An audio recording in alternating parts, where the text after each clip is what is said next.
এটাই দলের নিয়মের মধ্যে পড়ে। কিন্তু ফৌজদারি ব্যাপারটা তো সরকার দেখে। আমি তো মনে করি আজকে আইন শৃঙ্খলার অবনতির কারণে এই চাঁদাবাজির ব্যাপক হারে বেড়ে গেছে। তারা গ্রেফতার করছে না। আজকে কেন গ্রেফতার করছে না তার ইতিহাস যদি একটু পিছনে যান তাহলে দেখবেন বিএনপিতে যদি 2-4 হয়ে থাকে তাদেরকে গ্রেফতার না করে এটাকে ঢালাওভাবে প্রচার করলে বিএনপির প্রতি মানুষের আস্থা হারাবে। ওই কারণে তাদেরকে গ্রেফতার না করে বিএনপিকে ক্ষতিগ্রস্ত করবার জন্য আজকের এই পরিকল্পনা। আর একটি বিষয় বলতে হয় আমার, শুধু এইখানে নয়, বিভিন্ন জেলা উপজেলায় বিভিন্ন ইউনিটে ওয়ার্ডে আমি লক্ষ্য করেছি 5ই আগস্টের ঘটনা আপনারা অনেকে ভুলে গেছেন। একবার চোখ বন্ধ করে ভাবুন 5ই আগস্টের আগের ঘটনা আর 5ই আগস্টের পরের ঘটনা, গা শিরে উঠবে। সেই বিভীষিকাময় সেই দিনগুলোর কথা একবার ভাবেন।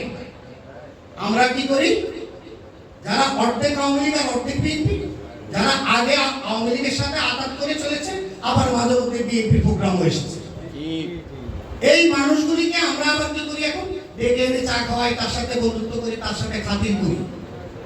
আজকে একটা কথা বলি, চোরেরও একটা নীতি থাকে, সে নিজের ঘরে চুরি করে না, এই লোকগুলি চোরের চাইতেও ভয়াবহ চুরি করে। এদেরকে জায়গা দিবেন না।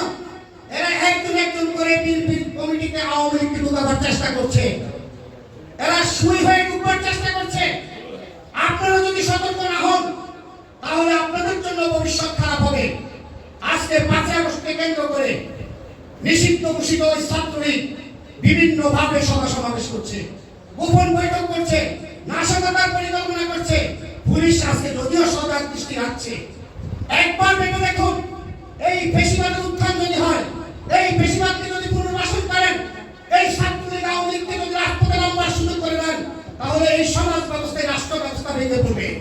যে শান্তির পতাকা উড়িয়েছেন, যে শান্তির জন্য যুদ্ধ করেছেন, যে শান্তির জন্য আপনারা নিজের জীবন বিলিয়ে দেওয়ার রাস্তায় নেমেছেন, সেটা আর থাকবে না। আজকে এখানে যে সহযোদ্ধারা আছেন, যারা অনেক কষ্ট করেছেন, পরিশ্রম করেছেন, গণহত্যা হয়েছিল, আপনারা আপনাদের এখানে অনেকে মৃত্যুবরণ করতে পারতেন, বেঁচে আছেন, এটা বোনাস। তাহলে একটা আওয়ামী লীগের লোক অথবা বিএনপির কোন হাইব্রিড অথবা কোন অতিথি পাখি সেই আওয়ামী লীগের কাউকে দলে সুযোগ করে দিবে, আপনি চুপ থাকবেন কেন? আপনাকে প্রতিবাদ করতে হবে, কারণ আপনি তো অনেক আগেই মরে গেছেন। আজকে প্রতিবাদ করতে আপনার ভয় পাওয়ার কোনো কারণ নাই। প্রিয় বন্ধুগণ, প্রিয় সহ